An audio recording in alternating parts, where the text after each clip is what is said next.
O senador Lazier Martins divulgou hoje uma nota do Clube de Opinião do Rio Grande do Sul, expressando o repúdio contra a prisão preventiva do jornalista Oswaldo Eustáquio e os fatos a ela relacionados. Lazier Martins disse: reação ao abuso supremo. Amigos, expressei essa manhã, junto com o Clube de Opinião do Rio Grande do Sul, a minha indignação com o mais novo capítulo lamentável da ação imprópria de um ministro do Supremo Tribunal Federal contra a liberdade de expressão no país. Nesse documento divulgado hoje, expressamos o espanto com o fato de entidades de defesa da livre manifestação e da democracia ainda não terem se manifestado contra a prisão arbitrária do jornalista Oswaldo Eustáquio no âmbito do ilegal inquérito das fake news. Temos de nos posicionar. Ouça o texto da nota. Liberdade pede vigilância. Clube de Opinião repudia a prisão de jornalista. O Clube de Opinião do Rio Grande do Sul vem, com a maior veemência possível, repudiar a prisão arbitrária do jornalista Oswaldo Eustáquio, determinada pelo STF, no âmbito de um inquérito espúrio, ilegal e absurdo, no qual o ministro Alexandre de Moraes denuncia, investiga, julga e sentencia quem lhe aprouver fazê-lo. O silêncio das entidades representativas dos profissionais de imprensa, brasileiras e internacionais, a respeito dessa prisão é constrangedor e vergonhoso. O silêncio da OAB, da Defensoria Pública, dos pares do ministro e dos representantes dos demais poderes, notadamente Procuradoria-Geral da República, Presidência da República, Câmara e Senado Federal, chega ao limite da conivência. Veículos da grande imprensa limitaram-se a noticiar o fato como a prisão de blogueiro bolsonarista, numa tentativa de desqualificar a vítima e relativizar a arbitrariedade desse processo e dessa prisão. Oswaldo Eustáquio é jornalista, com dezenas de prêmios de reportagens no Paraná, a maioria por denunciar desrespeitos aos direitos humanos. O Supremo Tribunal Federal, que tem nos últimos tempos se acostumado a soltar traficantes, doleiros e corruptos de toda a ordem, tem assacado contra a liberdade de imprensa e, mais do que isso, investido contra as liberdades individuais consagradas em nosso texto constitucional. Ainda haverá juízes em Berlim? Ainda temos representantes do povo em nossas casas legislativas? Ainda haverá imprensa independente capaz de denunciar desmandos como este? Os jornalistas que assinam esta nota esperam que sim.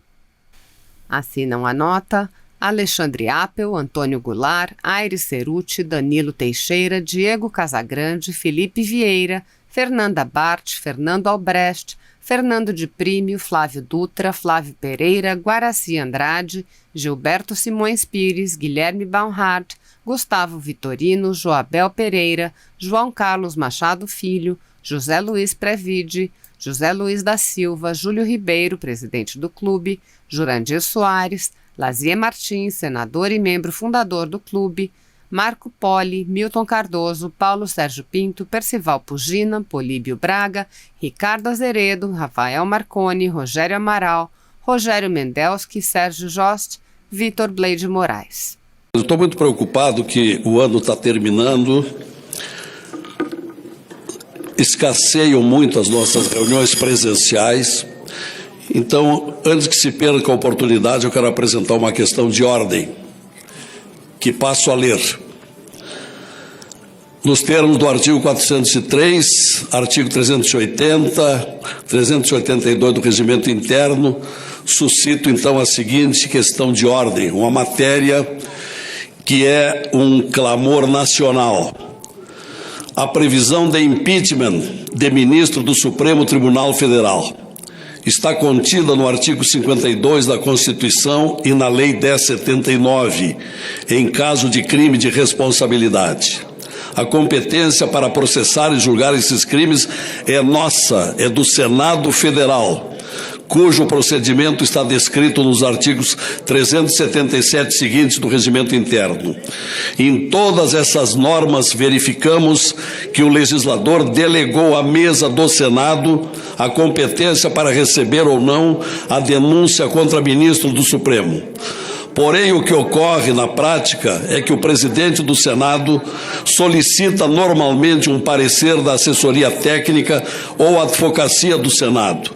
Registre-se que, além de verificar os requisitos formais, o parecer adentra o mérito, normalmente adentra o mérito da denúncia, para identificar a ausência de justa causa, e opina invariavelmente pelo arquivamento de qualquer denúncia recebida. No entanto, independentemente do conteúdo do parecer técnico, ele é apenas opinativo e deveria ser submetido à mesa, ato contínuo, e não servir de base para que o presidente do Senado arquive as denúncias de forma monocrática. Nesse sentido, compreendemos que o presidente do Senado caberia apenas a verificação dos requisitos formais elencados no artigo 43 da Lei 1079. Assim, temos que o procedimento atual afronta as normas legais e não tem amparo legal, pois o artigo 44 da Lei 1079 diz expressamente que a denúncia é recebida pela mesa do Senado. Então, senhor presidente, para não me alongar muito e não precisar citar os vários artigos que são suficientemente conhecidos, nós vemos aqui que a norma interna dos deputados lá já é assim: a mesa é ouvida, aqui não é ouvida. O artigo 382 do Regimento Interno estabelece que no processo de crime de responsabilidade no Senado, aplica-se no que couber a Lei 1079, Lei de Crimes de Responsabilidade. Esta lei, por sua vez, reza, no artigo 73, que no processo de impeachment de ministro do Supremo ou da Procuradoria-Geral da República, aplica-se subsidiariamente o Código de Processo Penal. Por sua vez, o Código de Processo Penal, no artigo 581, inciso 1º, e no artigo 582, prevê que cabe recurso em sentido estrito para o Tribunal de Apelação de decisão de não recebimento da denúncia.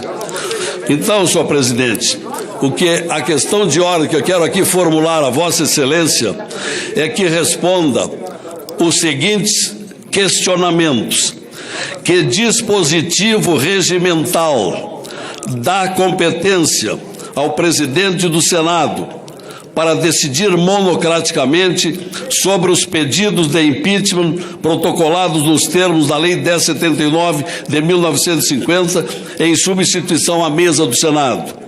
Questionamento 2. No caso de negativa ao item 1º, em que momento a mesa do Senado deve ser ouvida para decidir sobre o parecer opinativo da assessoria técnica do Senado?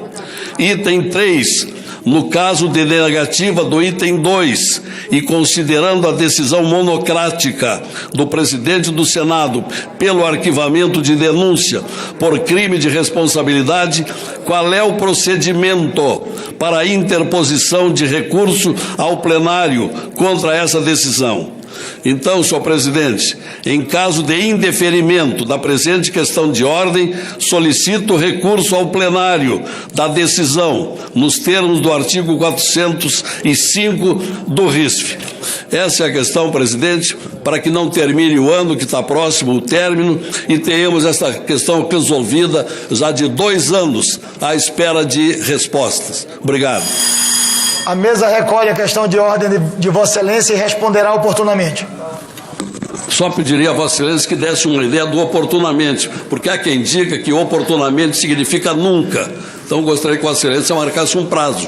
E há quem diga que oportunamente significa oportunamente. Com muito respeito, eu venho aqui, após essa fala corajosa do senador Lazier Martins, manifestar meu apoio à sua questão de ordem e também relembrar um procedimento que foi celebrado por todo o país naquela eleição que o senhor foi eleito presidente do Senado no início de fevereiro de 2019, onde nós estávamos estreando aqui, muitos de nós, e o voto aberto foi um instrumento de transparência que foi decisivo, inclusive, na eleição do senhor. Então eu queria relembrar o discurso da posse de Vossa Excelência uma frase que marcou muito e que a gente aguarda que seja efetivamente consolidado durante a sua gestão. Foi uma promessa, inclusive, do senhor. O senhor disse aqui: manifesto desde já que no que depender de minha condução, essa será a derradeira sessão do segredismo, entre aspas, do conforto enganoso do voto secreto. Só com a transparência em todas as nossas práticas, o Senado reconquistará seu prestígio e revelará a sua estatura no conjunto de poderes. Não devemos temer a crítica das ruas. Devemos ouvi-la com atenção e recolhê-la com acato e humildade.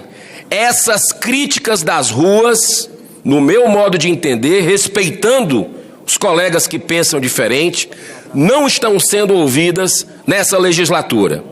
Diversos pedidos de impeachment de ministros continuam sendo engavetados, diversas CPIs da Lava Toga, a prisão em segunda instância, são demandas legítimas da sociedade que essa casa não tem atendido. Então, eu espero ainda que nessa legislatura, que eu trabalhei inclusive para a sua eleição, como outros colegas aqui, que a gente tenha o cumprimento desse compromisso. Muito obrigado. Está encerrada a votação.